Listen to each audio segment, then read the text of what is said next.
shoulder, please. Roll out the red carpet. It's almost time for the 97th Academy Awards. This year's ceremony comes in the wake of wildfires that have ravaged LA, the heart of the movie industry. On this weekend episode of Reuters World News, our journalists take you through how Tinseltown is responding to a shifting political climate, as well as who could be the big winners or losers. And we'll get a behind-the-scenes peek at what it's really like to cover Hollywood's biggest night. I'm your host, Sharon Reich Garson, in New York.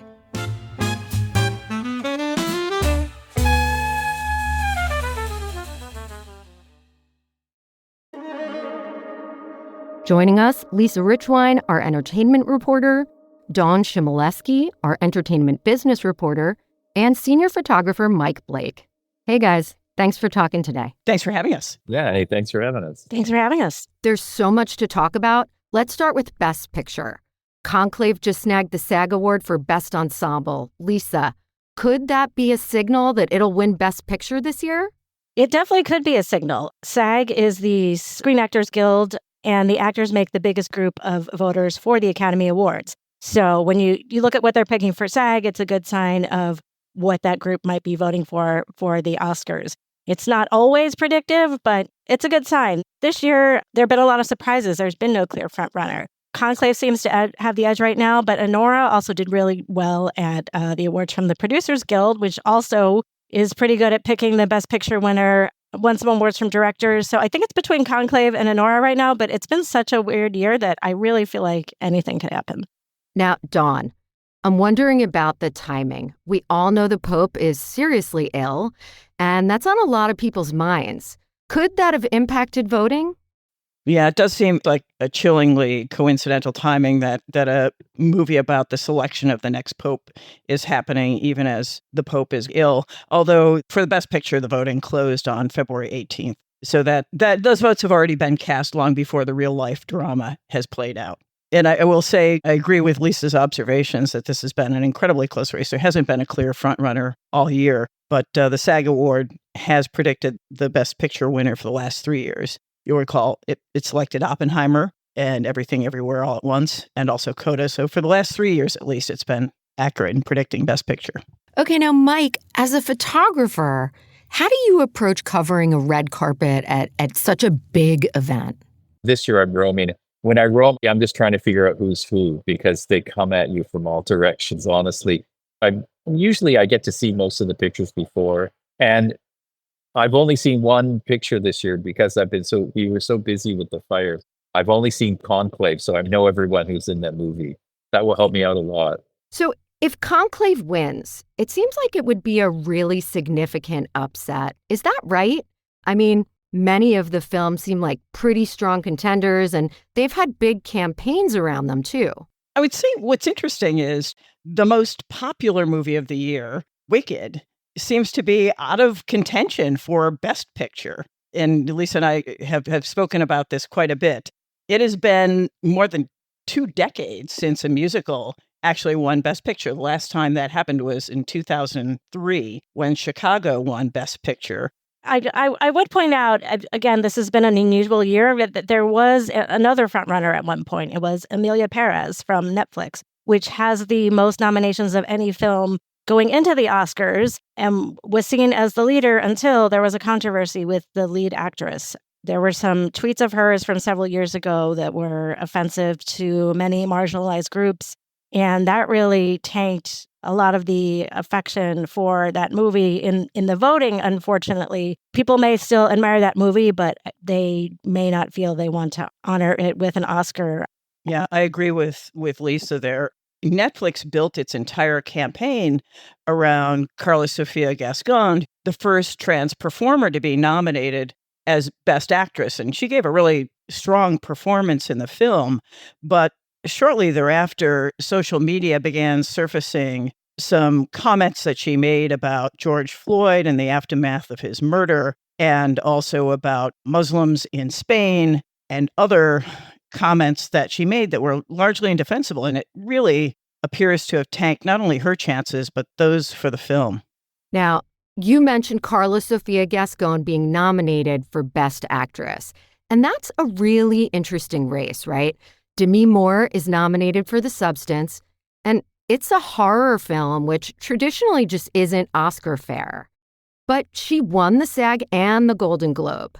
And then there's Mikey Madison. She's young, but she's nominated for Anora. So tell me, how are things shaping up in the race for Best Actress?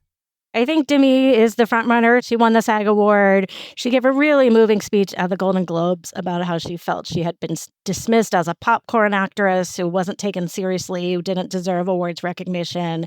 And people have really rallied around her. She's 62 now. She started acting in her teens. And I think people have really responded to that story and the performance that she put in, which also talks about, how society views aging women. You've also got a Brazilian actress, Fernanda Torres, who is in for I'm Still Here, which is a movie in Portuguese.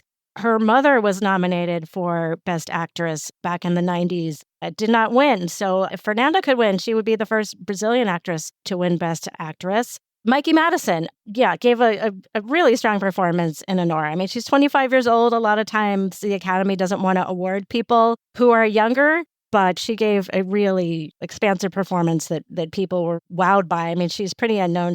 So that is a really interesting race, and I think nobody would argue with any of those. And Cynthia Erivo for Wicked is in there as well, the star of, as we said, the popular musical from last year. So that field, but Demi's been cleaning up. So I think that people look at her as the expected winner. Okay, another tight race that we could see a surprise in, right? Best Actor. Yeah. It's kind of been viewed as Adrian Brody's award to lose, Lisa? Is that right? Yes, but the SAG Awards changed that. Timothée Chalamet won for playing Bob Dylan at the SAG Awards.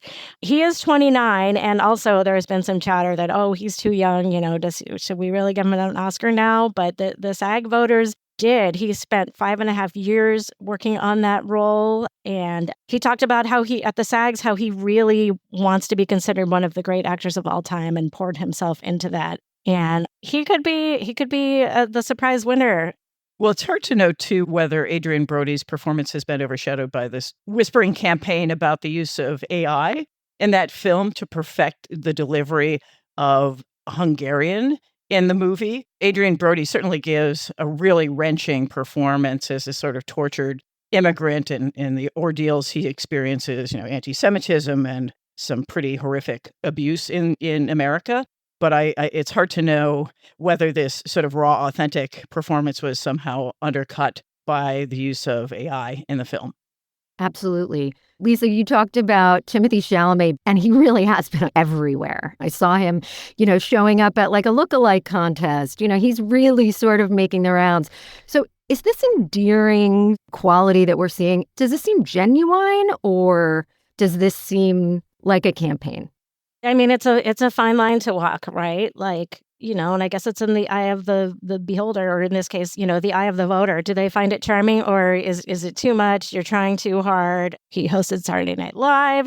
He was on ESPN one day doing football picks. He has been everywhere and really charmed people. So, it's going to be up to the thousands of voters in the Academy to decide whether he's gone too far. I mean, in addition to those very public things that everybody sees, he goes to a bunch of film festivals that are also the precursors to the Oscars, where he interacts more directly with the people who are the voters. And, the voters are producers and cinematographers and actors and directors. I mean, people all throughout the industry. And those are the ones that he really needs to charm. I mean, his campaign is also to, get people in the public to go see the movie. But as far as winning the Oscar voters, it's for the voters to decide. But, I know that there are some years when people think, oh, yeah, that person it's a little much. It's a fine line to walk. I'm going to jump in here really quick with a little anecdote about Timothy. Yeah, Mike, of course. First time I ever met him was on the red carpet of the Oscars. And I didn't know who he was. He came up to me for me to take his picture. And I'm like, sure, I'll take your picture. And usually with the men, we tend just to do headshots or waist up stuff. They're not really fashionable. I can't even remember what he was wearing, something funky though. And he posed, and then I took his picture and I put the camera down, and he goes, no, you have to take everything from the shoes to the whole full frame picture. And I'm like, okay, sure. So I pull up another camera with a different lens on it. And I take his picture and he's like, okay, gives me the thumbs up and he walks away. And I'm like, who is this guy? But that was him. That guy is on. He's on it, right? He knows he's going somewhere and he knows where he wants to go. There's no question. And that was maybe 5, 8 years ago. How important are these campaigns still for studios? They're hugely important. It's almost like a political campaign. You got to spend millions of dollars on the campaign trail to get your talent out there talking about the film and giving their stories. As I said, Demi Moore's story is really helping her in her campaign, aside from the performance. And it definitely helps. Just like in politics, it's who you respond to a lot of times. It's not just, the performance on the screen. Also, from a business perspective, these Academy Awards can make a huge difference for nominated films, particularly for independent film. You remember a few years back, The Shape of Water was a bit of an oddball of a movie. Sort of sea monsters in a romantic film aren't a natural go-to for movies. It was a bit of challenging fare. That movie drew more than half of its box office post-nomination. So an Oscar nomination really can make the difference for a film that is distributed theatrically. And for a streamer like Netflix, an Oscar nomination can also confer prestige. That can translate to its ability to attract top-tier directors and performers, who might do it for the opportunity to do a big, ambitious project that maybe another studio couldn't afford to do. And Netflix would like the prestige of ultimately being able to win a Best Picture award. Dawn, you used the word whispering campaign earlier. So has the mudslinging during this year's campaign been worse than usual?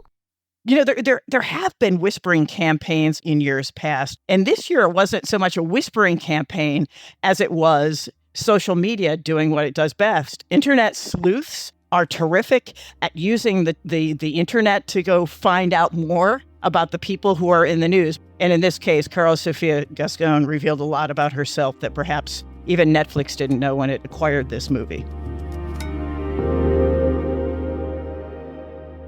We've seen the conversation around diversity and better representation being front and center right now in the U.S.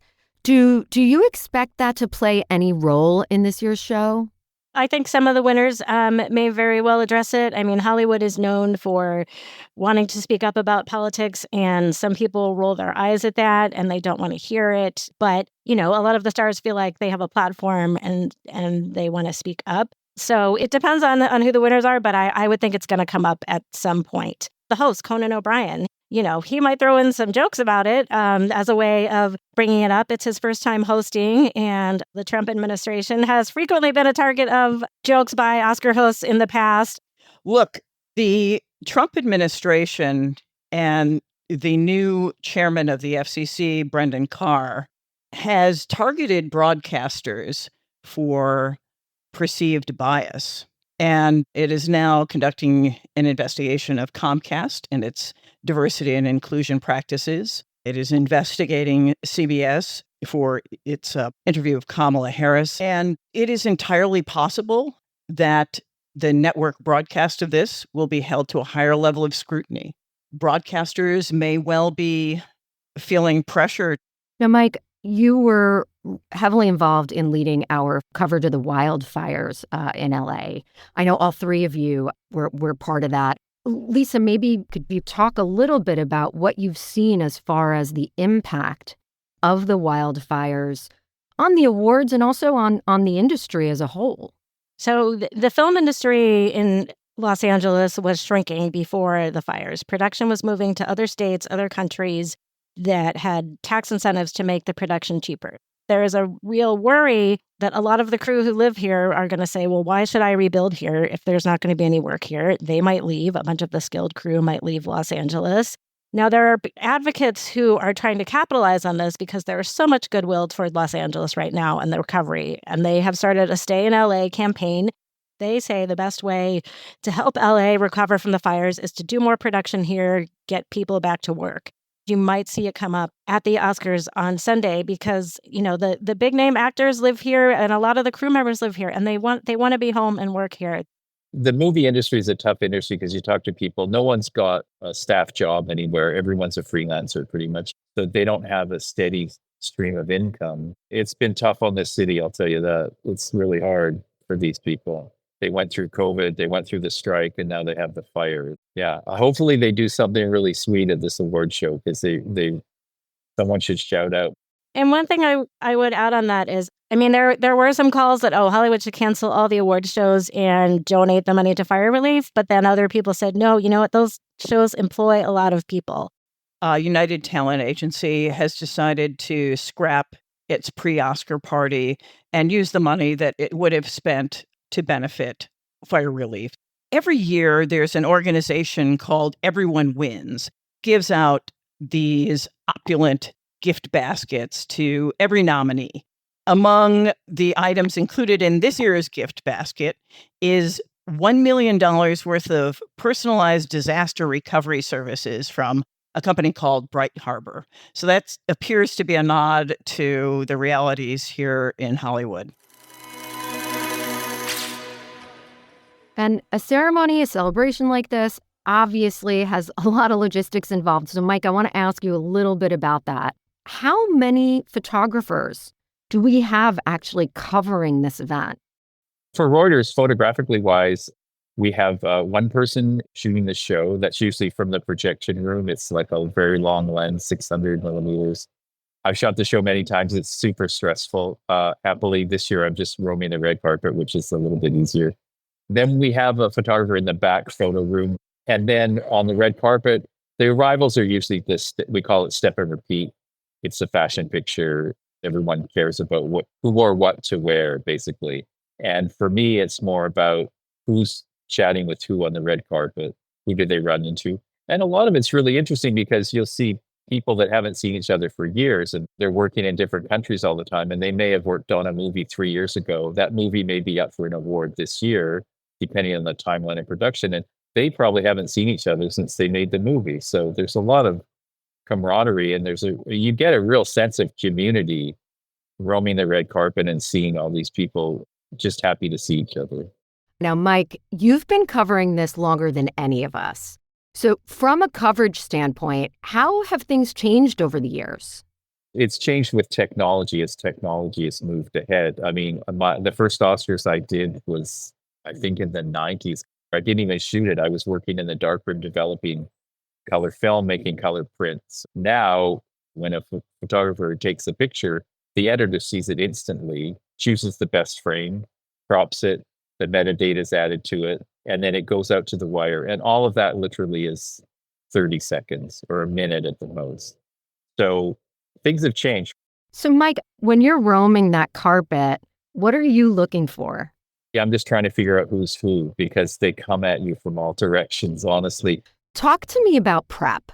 What do you do to get ready for a big show like this? Looking at who's nominated and what they look like. That's basically my prep because there's little things you remember about the actors and they stay in your mind. But the newer actors, if I haven't seen the movie, I basically have to look up and remember what they look like.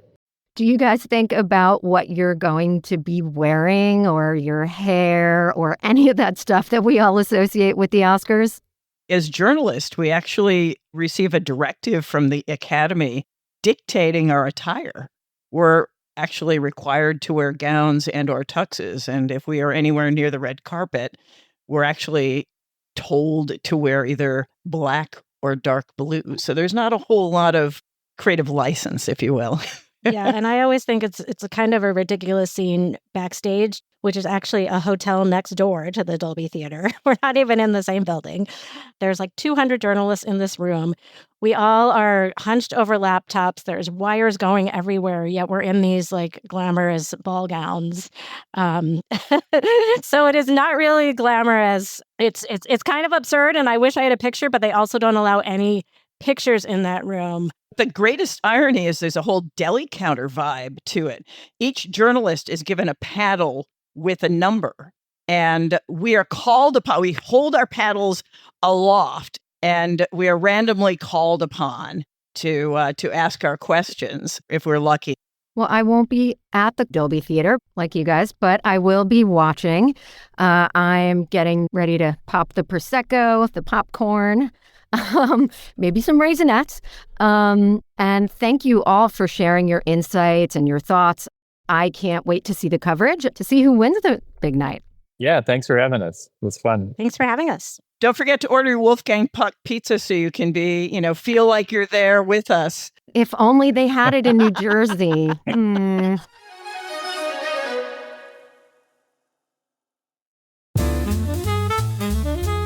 A big thank you to Lisa, Mike, Dawn, and everybody who's covering the Oscars. The Reuters World News team includes Kim Vanell, Gail Issa, David Spencer, Jonah Green, Christopher Waljasper, and myself, Sharon Reich-Garson.